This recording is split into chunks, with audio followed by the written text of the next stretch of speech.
Students, इस lecture में हम लोग त्रिकोणमितीय सर्वसमीकरणों को समझेंगे कि त्रिकोणमितीय सर्वसमीकरण किसे कहते हैं।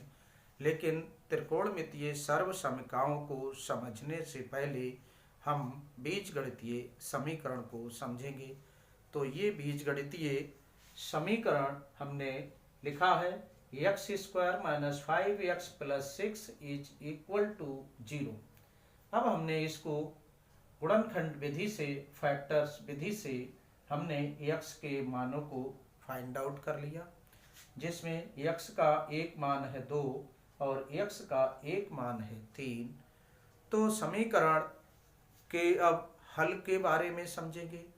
तो समीकरण के हल में क्या है कि जो समीकरण में उपस्थित चर राशि है उसके वे मान समीकरण का हल कहलाते हैं जो समीकरण को संतुष्ट करते हैं। इस प्रकार समीकरण दो घातीय है, तो इसके समीकरण के दो हल होंगे, अर्थात x के जो मान है वे मूल कहलाते हैं और उन्हें ही हम हल कहते हैं, क्योंकि वे ही मान समीकरण को संतुष्ट करते हैं। ये तो बात हुई समीकरण की। अब बात आती है सर्वसमीकरण की, बीजीय सर्वसमीकरण।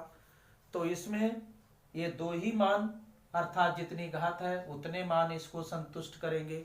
और सर्वसमीकरण का अर्थ है सर्व माने सभी और समीकरण माने बराबर, अर्थात सर्वसमीकरण या ऐसा समीकरण जो सभी मानों को संतुष्ट करे तो वह सर्वसमीकरण कहलाता है।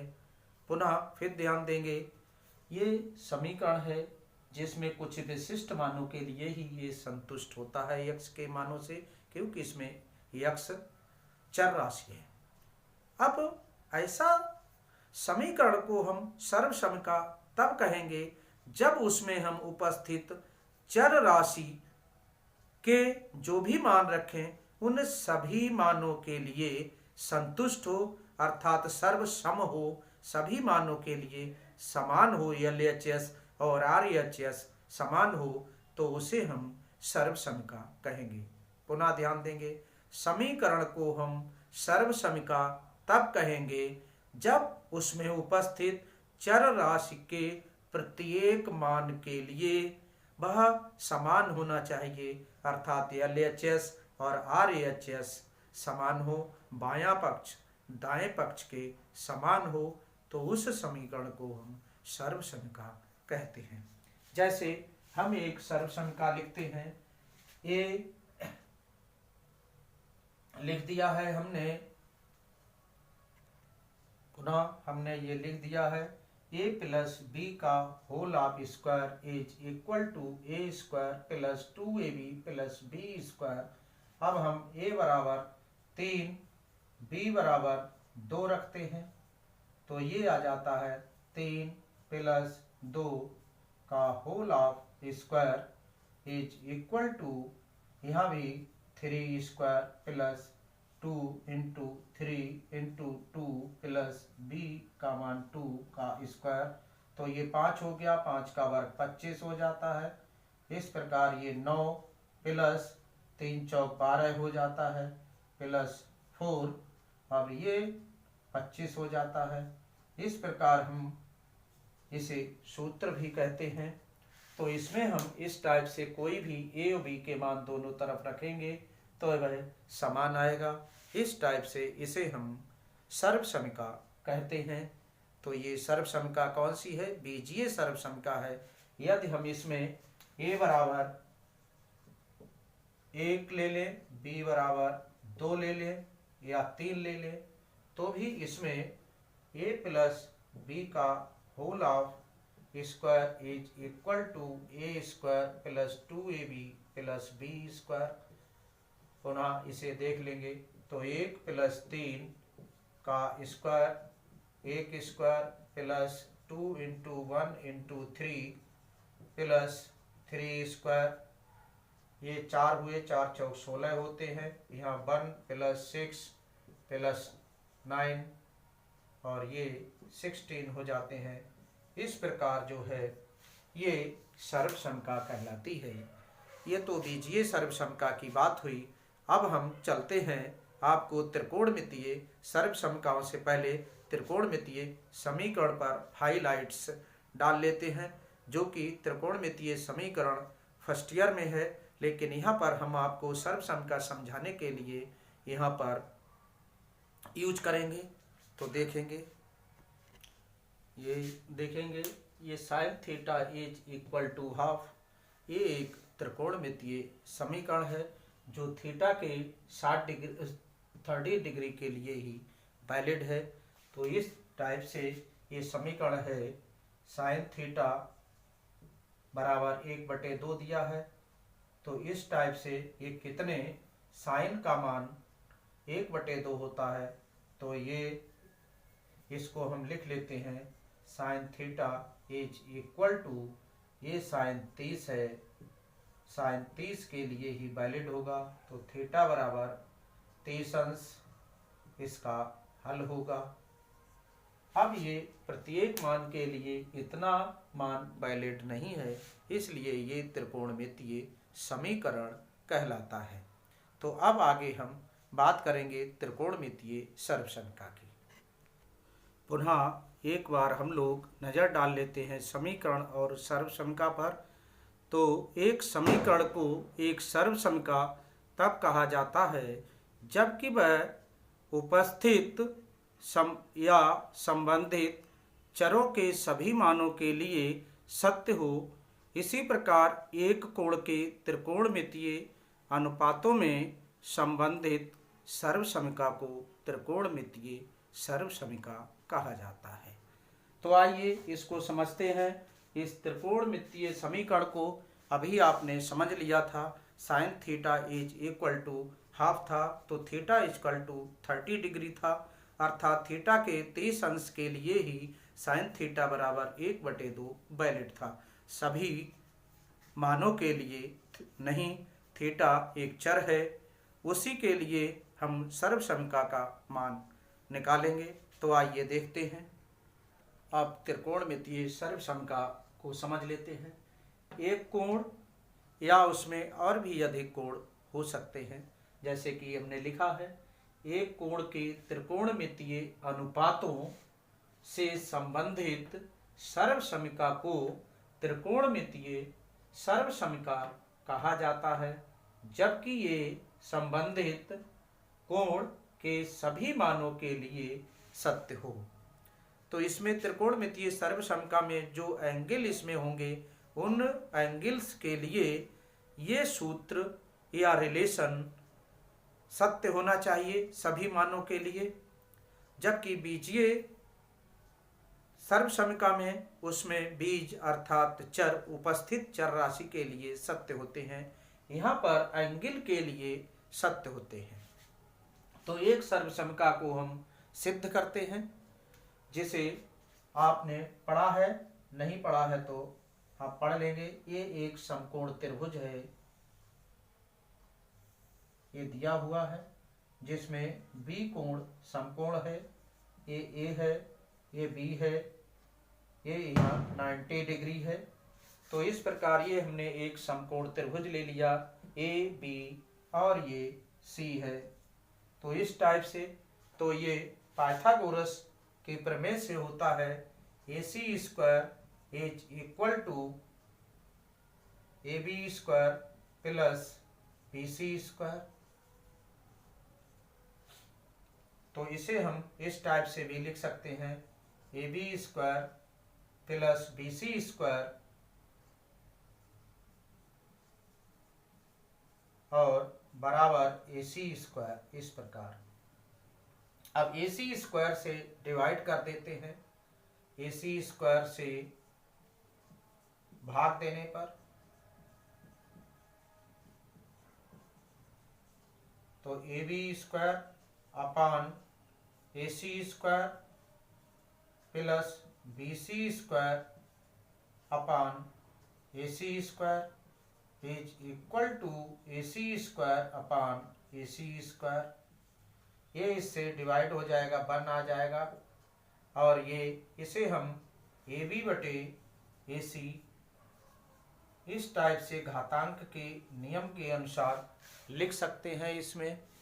और ए बी सी अपान ए सी का होल ऑफ स्क्वायर लिख सकते हैं बराबर 1। और ये कोण ए के लिए ए लिया है, तो इसके लिए आप जो है ये आधार बन जाएगा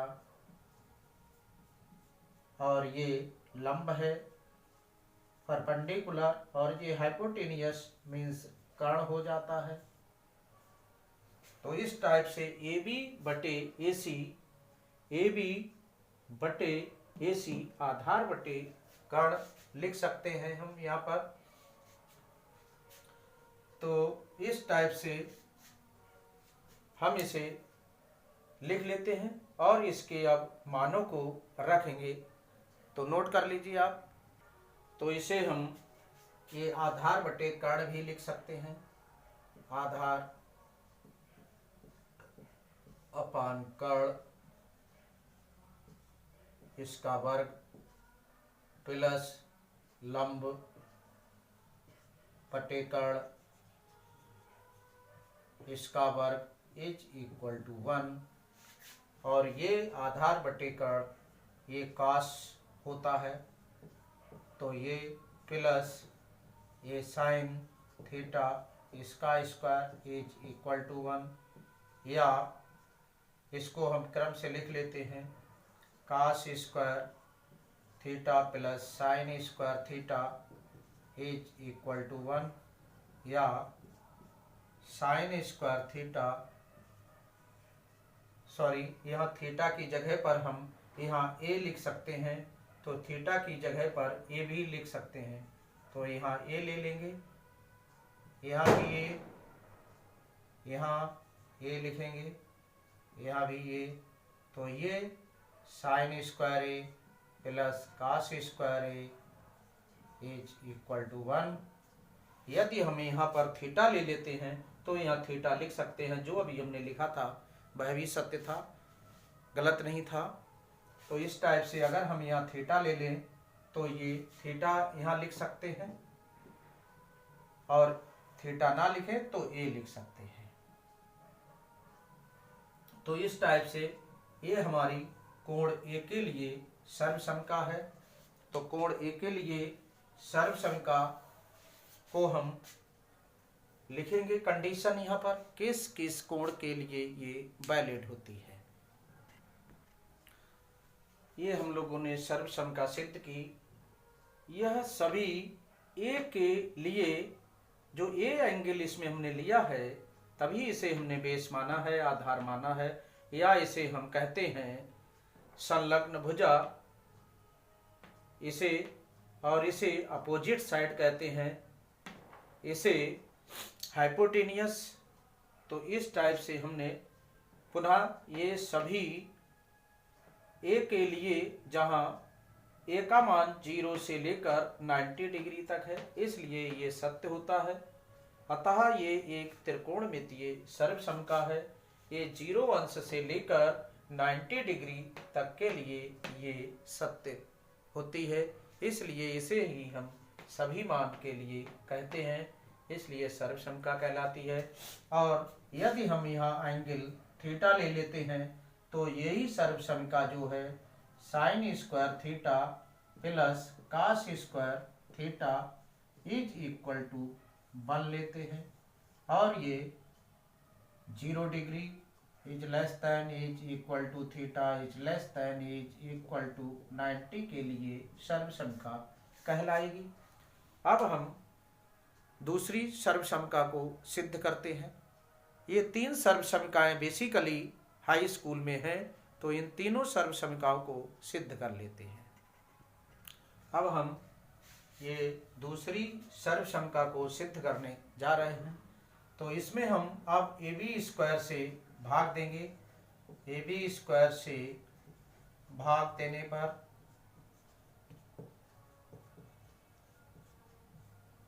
divided by A B square on both sides, तो A B square upon A B square plus B C square upon A B square is equal to AC square upon AB square.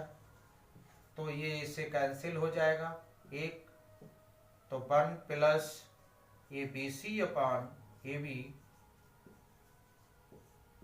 Square is equal to AC upon AB इसका square. अब हम यहाँ से lecture number 2 में जो टेग्नोमेट्रिकल ratios को समझाया था उसका अध्ययन करेंगे। आप प्ले लिस्ट से लेक्चर नंबर 2 को पढ़ेंगे। उसमें इन अनुपातों को दिया है कि ये किस अनुपात के इक्वल होता है। तो 1 प्लस BC ये लंब है, अपोजिट साइड है ए के, तो अपोजिट साइड ये है, अपान एडजासेंट साइड मतलब लंब बटे आधार ये tan होता है, तो इसे tan स्क्वायर ए लिख देंगे। ये कर्ण है, ये हाइपोटेनियस अपान एडजासेंट मीन्स कर्ण बटे आधार, और ये होता है सेक स्क्वायर ए। तो इस टाइप से दूसरी सर्वसमिका ये है, और ये ए के सभी मानों के लिए। अब यहाँ से हम देखते हैं कि ए के किन मानों के लिए ये सत्य होगा, वेरीफाई करेगा। ए बराबर 90 डिग्री के लिए ये सत्य नहीं होगा, क्योंकि A is equal to 90 degree, tan 90 अपरिभाषित होता है, सेक 90 भी अपरिभाषित होता है, तो ए के 90 डिग्री के लिए ये सत्य नहीं होगा। तो यहाँ से कंडीशन लिखते हैं, 0 डिग्री के लिए ये सत्य होता है, तो 0 degree is less than is equal to A is less than 90 degree. इस कंडीशन में ये सर्वसमिका कहलाएगी। इस कंडीशन के लिए ये सर्वसमिका कहलाती है। तो ये दूसरी सर्वसमिका हुई, जहाँ लिख देते हैं, यहाँ जहाँ 0 degree is less than is equal to A is less than 90 degree.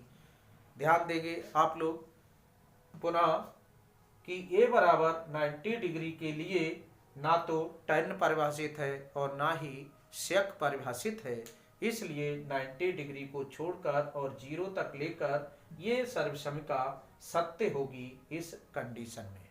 अब थर्ड सर्वसमिका, अब हमने पुनः तीसरी सर्वसमिका के लिए हम लोग सिद्ध करेंगे और बताएंगे कि तीसरी सर्वसमिका क्या है।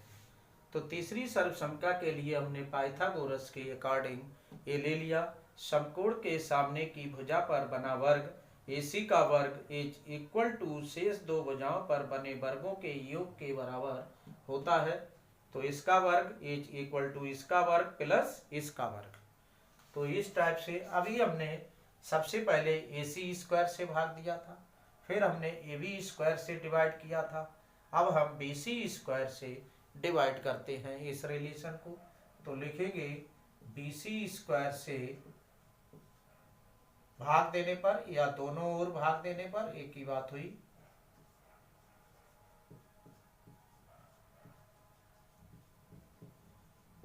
तो इस टाइप से हमने इसे डिवाइड कर लिया, AB square upon BC square plus BC square upon BC square is equal to AC square upon BC square.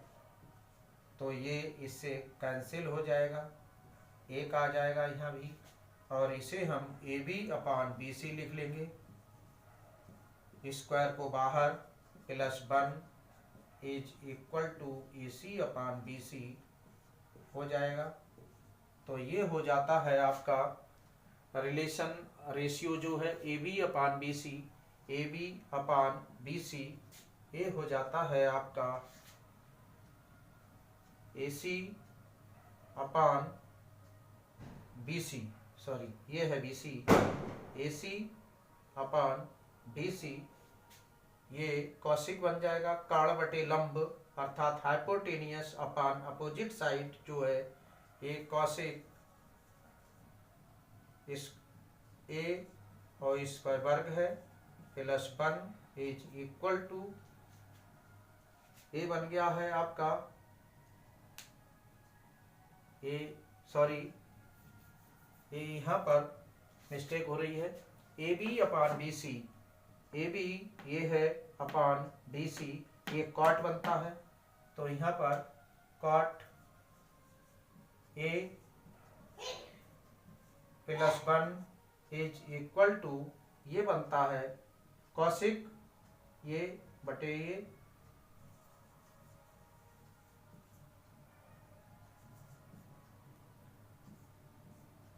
और इस पे हम कॉट स्क्वायर ए लिखेंगे plus 1 is equal to cosec square A. इस टाइप से हमारी ये थर्ड सर्वसमिका आ गई। अब हम ये देखेंगे ये एंगल ए के किस मान के लिए ये परिभाषित है, किन किन के लिए परिभाषित नहीं है। तो इसमें ए इज इक्वल टू 0 अपरिभाषित है, कॉसिक ए मीन्स 0, कॉसिक 0 के लिए अपरिभाषित है, कॉसिक 0 अंश अपरिभाषित, कॉट ए मीन्स 0 अर्थात ए इज इक्वल टू 0 के लिए ये अपरिभाषित है, इसलिए इन्हें हम नहीं लेंगे। जहाँ लिख देते हैं 0 is less than A is less than is equal to 90 degree. तो जहाँ ए के सभी मानों के लिए जहाँ ए का मान 0 से बड़ा और 90 डिग्री तक लेते हैं, इसके लिए सर्वसमिका सत्य होती है। यहाँ लिख सकते हैं सभी ए के लिए, या कोण लिख दें, कोण के सभी ए के लिए जहाँ ए इक्वल टू दिस के लिए जहाँ इतने सर्वसमिका सत्य है, सर्वसमिका है, ऐसे लिख सकते हैं, सर्वसमिका है। तो इस टाइप से आप लोगों ने इस पूरे लेक्चर में सबसे पहले हमने बीजगणित के समीकरण को समझा, फिर उसकी सर्वसमिका को समझा, फिर त्रिकोणमितीय समीकरण को समझा, फिर त्रिकोणमितीय सर्वसमिका को समझा और उनको फिर हमने 3 जो सर्वसमिकाएं थीं उन्हें हमने ड्राइव किया। अब इसमें आगे एक्सरसाइज में इसका उपयोग है, जो कि इस साल इनको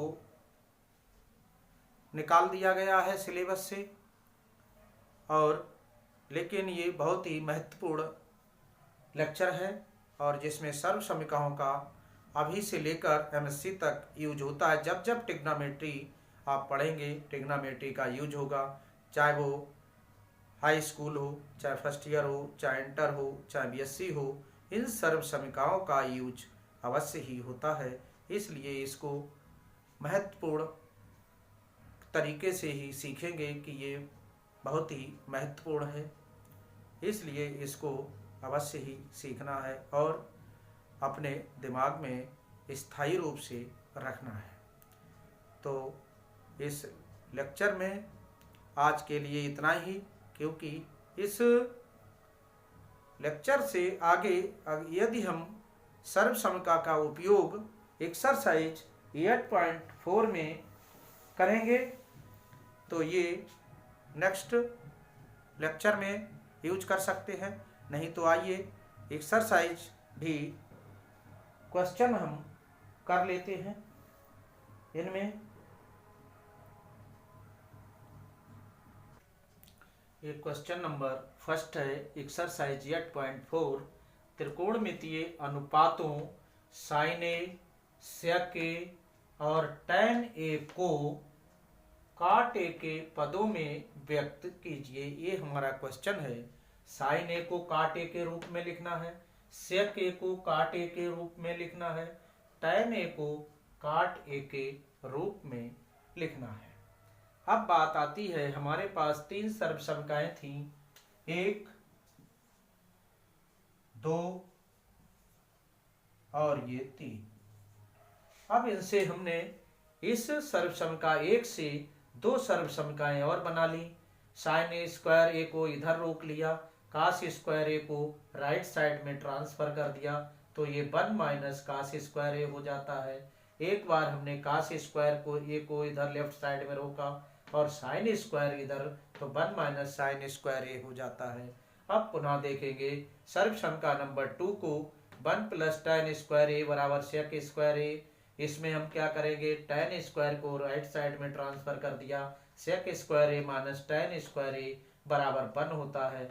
इसकी जगह पर 1 लिख सकते हैं। इसी टाइप से हमने tan स्क्वायर ए को इस दूसरी वाली में tan स्क्वायर ए को इधर रोक लिया, 1 को इधर भेज दिया, तो सेक स्क्वायर ए माइनस 1। इसी टाइप से 1 प्लस काट स्क्वायर ए बराबर कौशिक स्क्वायर ए, काट स्क्वायर को भेज दिया तो काशिक स्क्वायर ए माइनस काट स्क्वायर ए बन जाएगा, बराबर 1 आ जाएगा। इसी टाइप से हमने काट स्क्वायर को यहाँ पर ट्रांसफर करके रोक लिया यहीं पर और 1 को इधर भेज दिया, तो काशिक स्क्वायर ए माइनस 1। और इन रिलेशंस को पुनः फिर रिपीट कर लिया। Sine A is equal to होता है 1 upon cosec A, cosec A equal to 1 upon sine A बन जाता है, ये इधर आ जाएगी, ये इधर। काश ए 1 अपान सेक ए का व्युत्क्रम होता है, सेक ए काश का व्युत्क्रम होता है, 1 अपान काश हो गया।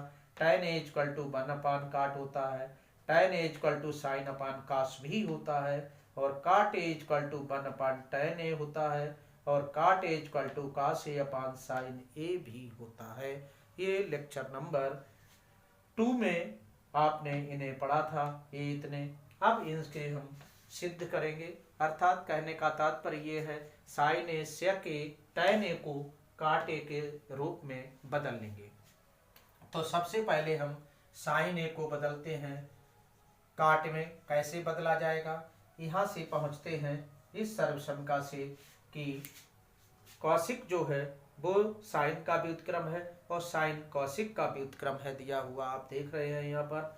और यहाँ सर्वसंख्या भी होती है, कौशिक काट में होती है, तो हम साइन को कौशिक में बदल लेंगे। तो इसको हम पहले 1 अपान कौशिक लिख लेंगे, कौशिक ए। अब यहाँ स्क्वायर कर लेंगे और साइन ए, या फिर हम इसको दूसरी बात लिख सकते हैं 1 upon under root cosec square A लिख सकते हैं, क्योंकि स्क्वायर से ये रूट कैंसिल हो जाता है। और यहाँ पर 1 अपान कौशिक ए के लिए लिख सकते हैं cosec square A is equal to बन जाता है, cosec square A equal to होता है 1 प्लस काट स्क्वायर ए, तो यहाँ 1 प्लस काट स्क्वायर ए, तो ये साइन ए काट ए में बदल गया। इस प्रकार ये हमने एक संबंध को प्राप्त कर लिया, साइन ए को काट में बदल लेते हैं इस टाइप से। अब सेक को बदलेंगे, तो इसे नोट कर लेंगे आप। अभी हमने साइन ए को काट में बदला, अब सेक को बदलेंगे, सेक ए। तो सेक ए को देखते हैं हम यहाँ पर, सेक ए में tan होता है और tan 1 अपान काट होता है। तो सबसे पहले हम सेक को tan में बदलते हैं, तो ये सर्वसंख्या दी हुई है, यहाँ से सेक ए बराबर होता है यहाँ पर 1 plus tan A, tan square A. तो सेक ए बराबर करने के लिए हमें under root 1 plus tan square A लिख सकते हैं। यहाँ से ध्यान देंगे, sec square A is equal to इतना होता है, तो सेक ए बराबर हो जाएगा under root 1 plus tan square A. तो अब यहाँ से tan काट का व्युत्क्रम है, 1 प्लस tan ए के लिए लिख देंगे 1 अपान काट स्क्वायर ए। इस टाइप से ये बदल जाता है, और इसे हम लिखना चाहें तो इतना ही हो जाएगा, नहीं तो यहाँ एलसीएम ले ले, काट स्क्वायर ए प्लस 1 अपान काट स्क्वायर ए। एक तो या इस टाइप से यहाँ बदल सकते हैं हम, अंडर रूट काट स्क्वायर ए प्लस 1 अपान काट स्क्वायर ए, और इसे हम ऊपर काट स्क्वायर ए प्लस 1 अपान नीचे इसका वर्गमूल हो जाएगा काट ए, इतना नोट कर सकते हैं। ये मान आ गया है sec a का। तो इस टाइप से हमने इसको लिख लिया और ये मान हमारा आ गया। दूसरा मान tan को हमें बदलना है, tan a को। तो tan a बराबर होता ही है 1/cot a। tan को cot में चेंज कर लिया।